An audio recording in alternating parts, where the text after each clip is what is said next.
Ahora vamos a iniciar el estudio de un nuevo tema y es el tema de la justificación. Es un tema muy importante ya de que tiene que ver con la salvación del hombre y la finalidad del Evangelio es precisamente traer la salvación. Por lo tanto, este tema de la justificación es un tema muy esencial, muy elemental. Por lo tanto, puede usted anotar en la parte superior de una página de su cuaderno o libreta de apuntes el tema la justificación. La justificación. Ese es el tema que ahora comenzamos a estudiar. En primer lugar, tenemos que aclarar que el tema justificación en las Sagradas Escrituras es un término de carácter legal, ya de que el hecho que una persona sea declarada justa no quiere decir de que ésta automáticamente sea hecha justa. Una cosa es hacer justo y otra cosa es declarar justa a una persona. Y cuando la Biblia emplea el término justificación, se está refiriendo a que una persona es declarada por Dios como ya justificada. Nosotros sabemos que en los tribunales humanos se hace un estudio de las evidencias que pueden comprobar la culpabilidad o inocencia de una persona. Pero es finalmente el tribunal de conciencia quien determina si aquella persona es culpable o inocente. Pero una vez el tribunal de conciencia da su veredicto, entonces la corte declara la inocencia o la culpabilidad de esta persona.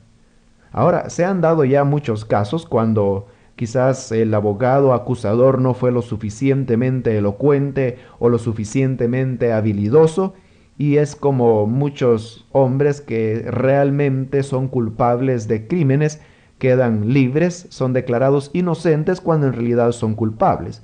Pero esa persona, aunque es culpable del delito de que se le acusaba, sin embargo, ante las leyes resulta ser inocente por la sencilla razón de que así lo ha declarado la justicia. Y lo mismo sucede en el caso de Dios. El pecador realmente no puede ser declarado como justo ya de que ha pecado, por lo tanto es injusto. Pero Dios puede justificar al pecador. Y como digo, Dios declara a una persona justa, aunque ésta en realidad no lo sea. Esto conlleva un problema moral, ya de que en el caso del tribunal humano, cuando a una persona que realmente es culpable se le declara inocente, quizás por razones de falta de pruebas o evidencias, pues entendemos de que los hombres son hombres y como tales pueden equivocarse, son susceptibles de cometer errores y de cometer injusticias como esa que he mencionado de declarar inocente a quien es culpable. Sin embargo, en Dios esto sería una actitud totalmente imperdonable y que amerita una explicación. Porque ¿cómo es posible de que Dios declare que una persona es justa cuando se trata de un pecador? Al hombre se le puede perdonar una equivocación porque al fin y al cabo es hombre.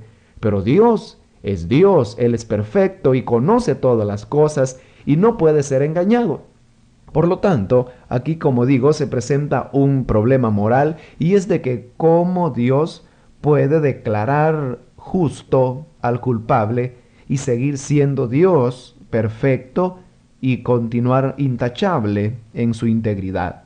Porque la misma palabra de Dios nos declara de que es imposible que una persona culpable pueda ser admitida como inocente a los ojos de Dios. Veamos una cita bíblica en el libro de Éxodo, capítulo 23. Éxodo 23, versículo 7. Dice, de palabra de mentira te alejarás y no matarás al inocente y justo, porque yo no justificaré al impío. Notémonos bien en esta expresión final, porque yo no justificaré al impío. Esas son palabras de Dios. Y Él dice que no justificará al impío. Y es obvio de que Dios no puede declarar justo al que ha hecho maldad, porque en ese caso Dios dejaría de ser un juez imparcial y se volvería lleno de defectos e imperfección.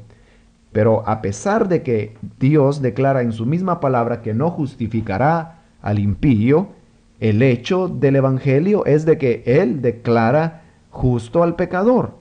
Por ejemplo, en el Evangelio de Lucas, capítulo 18, versículos 13 y 14. Lucas 18, versículos 13 y 14 dice: Mas el publicano, estando lejos, no quería ni aun alzar los ojos al cielo, sino que se golpeaba el pecho diciendo: Dios, sé propicio a mi pecador. Os digo que éste descendió a su casa justificado antes que el otro. Una vez más son palabras del mismo Dios, ahora en la persona del Hijo, el Señor Jesús, quien dice de un publicano que fue a orar al templo pidiendo perdón, pidiendo que Dios le fuera propicio, y dice la Biblia de que este pecador descendió a su casa justificado. Entonces, ¿cómo podemos compaginar estas dos verdades? Ya de que en Éxodo Dios dice: no justificaré al impío, pero aquí en Lucas estamos viendo de que Él está justificando a un pecador. Entonces, ¿en qué quedamos? ¿Puede Dios justificar al impío o no lo puede justificar? ¿Cómo es posible de que Dios, siendo íntegro, siendo perfecto, pueda declarar justo a alguien que no lo es? Y para agravar más la situación, en el libro de Proverbios, capítulo 24 y versículo 24 también. Proverbios 24, 24 dice: El que dijere al malo, justo eres, los pueblos lo maldecirán y le detestarán las naciones. Esto, como digo, viene todavía a agravar más la paradoja que nos estábamos planteando hace un momento, pues aquí dice que el mismo Dios dice que será maldito todo aquel que le diga al malo: justo eres. Sin embargo, eso precisamente es lo que el Señor Jesucristo estaba haciendo cuando dijo de que aquel publicano, que él mismo de su iniciativa reconocía ser malo, dice que fue justificado. Entonces, ¿cómo puede Dios justificar, declarar inocente al culpable sin dejar de ser él íntegro en sus caminos? La respuesta a esto lo encontramos en el hecho de que Dios no justifica sin tener una base sobre la cual apoyarse, ya de que la justicia de Dios es tan perfecta que ésta sale vindicada. Y esto se ha tratado de explicar a través de multitud de ejemplos, pero quizás el más adecuado es el ejemplo de una persona que tiene una deuda. Imagínese usted un hombre que debe, por ejemplo, 500 a otra persona. Pero luego esta persona no tiene cómo pagarle. El deudor no tiene dinero para cancelar esa deuda. Pero este deudor tiene un amigo, el cual le dice: no tengas pena, yo pagaré lo que tú debes. Llega delante del acreedor y le dice: aquí están los 500 que mi amigo le debe. Entonces aquel acreedor dice: este ya no me debe nada, aunque en realidad no le ha pagado, quien le pagó fue el otro. Pero el deudor, para él ya no es un deudor. ¿Por qué razón?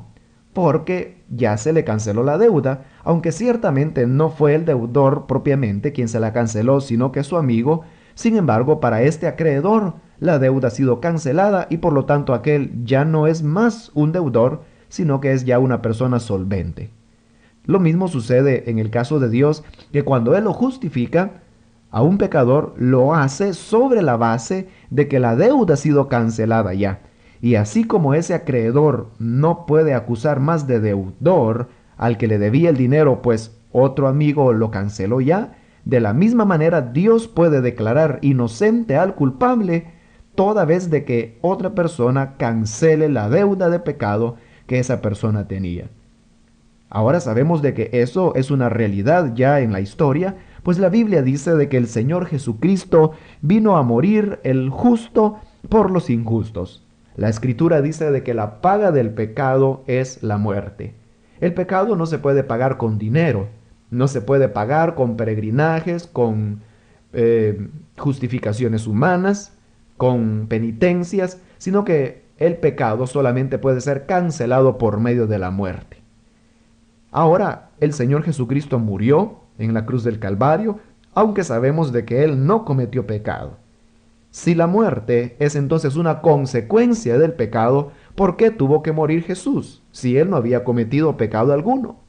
La respuesta es de que Él murió no por sus pecados, sino que por los pecados de aquellos que habían sido ya elegidos en su divina gracia. Por lo tanto, Dios ahora ha cancelado la deuda del pecador a través de la muerte de su Hijo Jesucristo. Y es sobre esa base del sacrificio sustitutorio de Cristo como Dios puede perdonar y declarar justo al pecador sin infringir su integridad y su moralidad, pues lo hace en base a una base que es realmente eficaz. Y así Dios puede decir del pecador, este ha sido justificado, aunque este pecador realmente es un pecador, pero lo declara justo porque Cristo canceló la deuda de pecado que esa persona tenía. Y es por eso de que la justificación tiene dos aspectos. Un aspecto donde Cristo toma nuestro pecado y un aspecto donde Él nos otorga su justicia. Puede usted anotar ahí en su cuaderno de apuntes que la justificación tiene dos aspectos. La justificación tiene dos aspectos. El primer aspecto es de que Cristo toma nuestros pecados. El primer aspecto de la justificación es que Cristo toma nuestros pecados. Veamos una base bíblica en la primera carta del apóstol Pedro, capítulo 2. Primera de Pedro, capítulo 2, versículo 24. Dice, quien llevó él mismo nuestros pecados en su cuerpo sobre el madero, para que nosotros, estando muertos a los pecados, vivamos a la justicia, y por cuya herida fuisteis sanados. En esta declaración del apóstol Pedro, se nos está diciendo muy claramente que el Señor llevó nuestros pecados. Dice, llevó Él mismo nuestros pecados en su cuerpo sobre el madero. Y este, como digo, es un aspecto de la justificación que consiste en que Cristo toma nuestros pecados. Imagínese usted allí un pecador de pie a los ojos de Dios. Dios no lo puede declarar justo porque es un pecador. Pero entonces aparece Cristo y le dice, Padre, yo me hago cargo de los pecados que este hombre ha cometido. Entonces viene Cristo y toma sobre su cuerpo los pecados que aquel hombre ha cometido, y así aquel pecador ya no es un pecador a los ojos de Dios, porque Cristo ha llevado sus pecados sobre su cuerpo en el madero.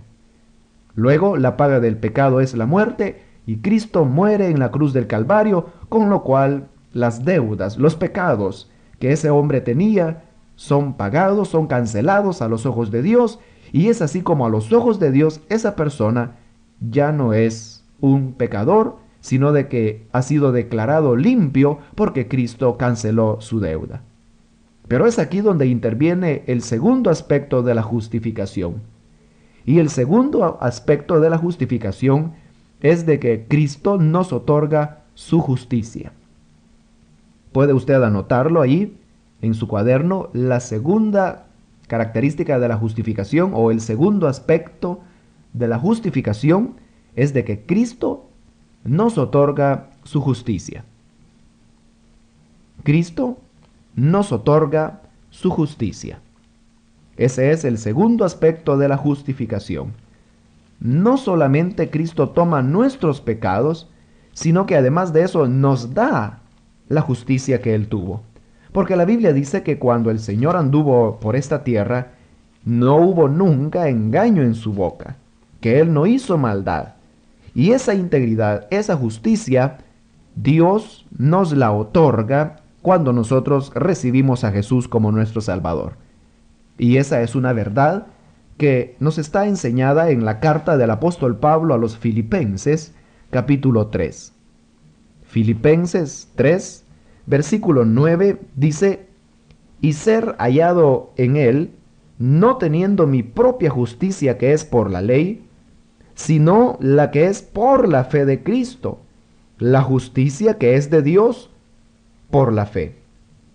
En estas palabras el apóstol Pablo dice de que cuando él se presente ante el tribunal de Dios, no desea ser hallado según su propia justicia, siendo de que el hombre no tiene ninguna, sino que dice teniendo la fe que es, o más bien la justicia que es por la fe de Cristo, la justicia que es de Dios por la fe.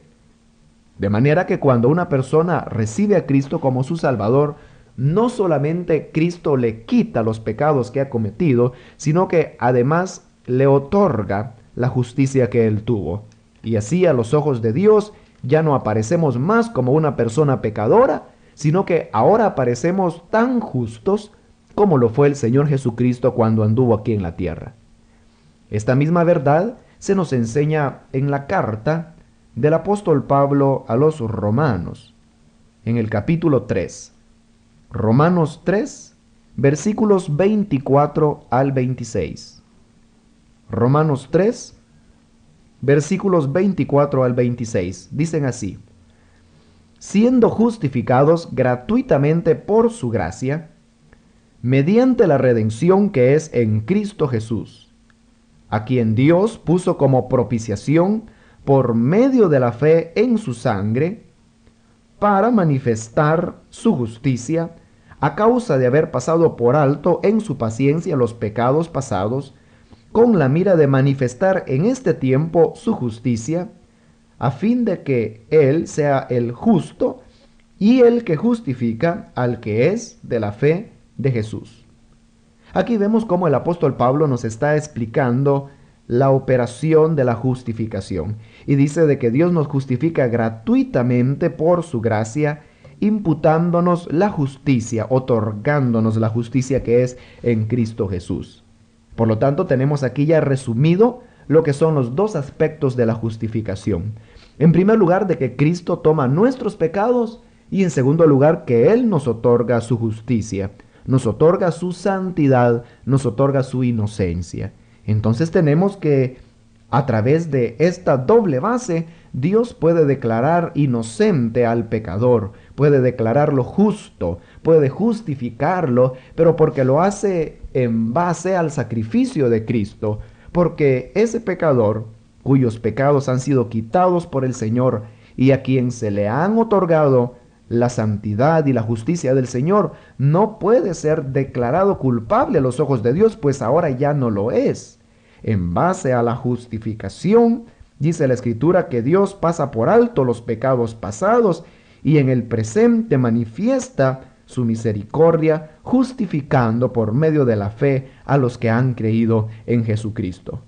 Por lo tanto, estimados hermanos y amigos, tenemos entonces que en la justificación el hombre puede ser declarado justo y en eso Dios no ve manchada su integridad, la perfección de Dios no se ve afectada, porque Él lo hace en base a esa obra que Cristo hizo en la cruz del Calvario.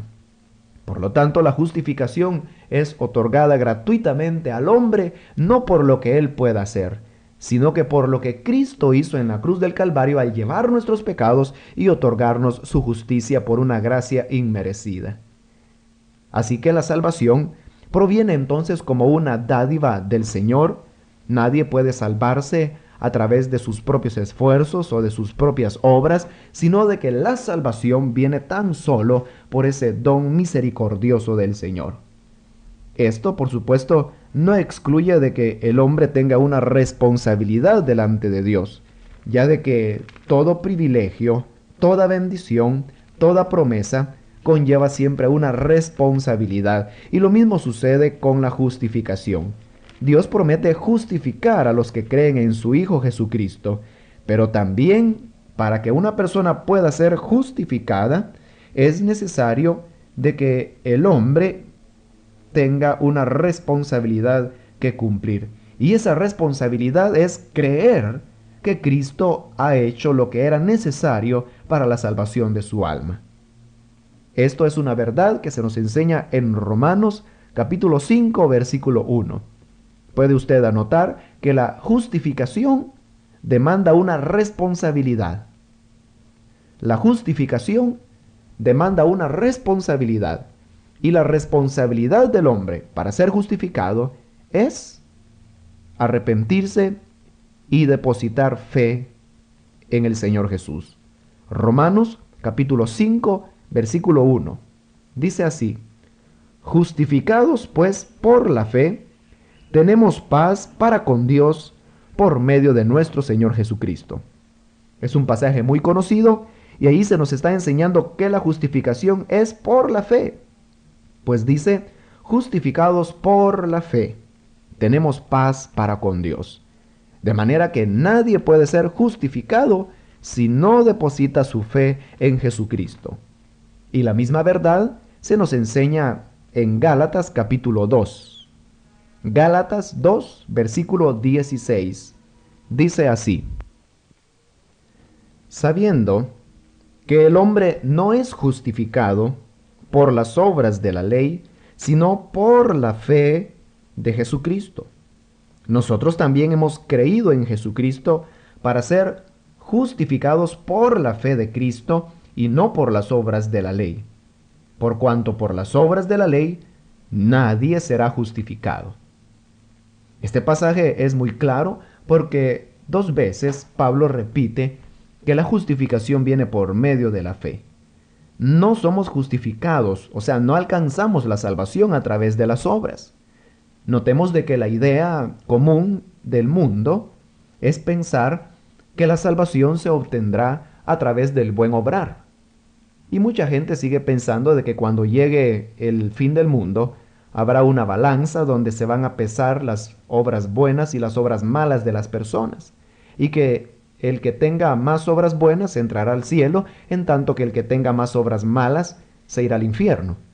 Esa es una idea que no está enseñada en ninguna parte de la Escritura, sino que la Escritura lo que dice es de que las obras no pueden justificar a ninguna persona. Nadie se va a salvar por hacer buenas obras. Por las obras de la ley ninguna carne se justificará delante de Dios, pero serán justificados todos aquellos que tengan fe. Fe en que Jesucristo hizo todo lo que era necesario para ser salvos. Y cuando el hombre reconoce que de sí mismo no puede hacer absolutamente nada para obrar su salvación y que no le queda más esperanza que confiar en los méritos de Cristo, es entonces cuando Dios declara a tal persona justa y ya no es culpable, sino que inocente, y obtiene así la salvación. El versículo es muy claro, lo vuelvo a leer. Sabiendo que el hombre no es justificado por las obras de la ley. Fíjese bien, el hombre no es justificado por las obras, sino por la fe de Jesucristo. Nosotros también hemos creído en Jesucristo para ser justificados por la fe de Cristo y no por las obras de la ley, por cuanto por las obras nadie será justificado. Eso es lo que dice Gálatas capítulo 2, versículo 16, un pasaje donde ampliamente se nos enseña sobre la verdad de la justificación. Ahora, cuando una persona ha sido justificada de sus pecados, lo ha sido no solamente de sus pecados pasados, sino que también de sus pecados que está cometiendo al presente y aún de los que cometerá en el futuro. Porque también hay una idea muy prevaleciente, y es de que Dios solamente justifica al pecador de sus pecados pasados. Pero de ahí en adelante, el que ha sido así perdonado tiene la responsabilidad de no volver a cometer pecados, pues de otra manera sería condenado. Pero la pregunta es, ¿quién es aquel que después de haber sido justificado no ha vuelto a pecar? Ahí tenemos el caso del mismo apóstol Pedro. Habiendo sido justificado, cayó negando al Señor. Pero el Señor fue misericordioso y lo recibió para salvación. Eso quiere decir de que cuando Cristo justifica a una persona, le declara inocente y justo de sus pecados, no solamente de los pasados, sino de los presentes, de los futuros, porque en tal caso de nada serviría la justificación, pues toda persona que ha sido justificada de esa manera, en el sentido de que solo ha sido perdonado de sus pecados pasados, pues inmediatamente perdería esa justificación, pues más tarda Dios en justificar a una persona que esta persona en volver a ofender a Dios, pues diariamente ofendemos a Dios con pecados de hecho, de omisión, con palabras o con pensamientos, como dice la Escritura que no hay hombre que no peque. Por lo tanto, en esa provisión de la justificación, el Señor no solamente nos ha perdonado nuestros pecados pasados, sino que también nos justifica de nuestros pecados que estamos cometiendo al presente y de los que cometeremos al futuro. Y por eso es de que en esta triple provisión, la Biblia nos da un consuelo para que cuando nos veamos manchados por cualquier clase de maldad, podamos acudir a Cristo sabiéndonos de que en Él seremos justificados. Pero para que esa justificación sea obrada eficazmente, necesitamos confesar cada uno de los pecados que cometamos. Ahora, ¿qué sucede con una persona que ha sido justificada ya, pero que no confiesa sus pecados? Es decir, que habiendo sido justificado, vuelve a pecar, pero sin confesar esos pecados. Pues lo que sucede es de que Dios le castiga. Eso es lo que dice en 1 Corintios 11, que por eso hay muchos debilitados y enfermos entre vosotros. Dice que era porque no discernían el cuerpo de Cristo al participar de la cena del Señor. Comían indignamente y en lugar de comer y participar de una bendición, lo que estaban haciendo era tan solo acarrear castigo sobre sí mismos. Por lo tanto, una persona que realmente ha sido justificada y no confiesa sus pecados, Dios la castigará, para que a través de esos severos castigos sea traída al arrepentimiento. Pero la obligación de todo creyente es que cuando ha manchado su testimonio con cualquier clase de maldad, debe acudir inmediatamente a Cristo para rogarle el perdón, y entonces el Señor promete que si confesamos nuestros pecados, Él es fiel y justo para perdonarnos y para limpiarnos de toda maldad.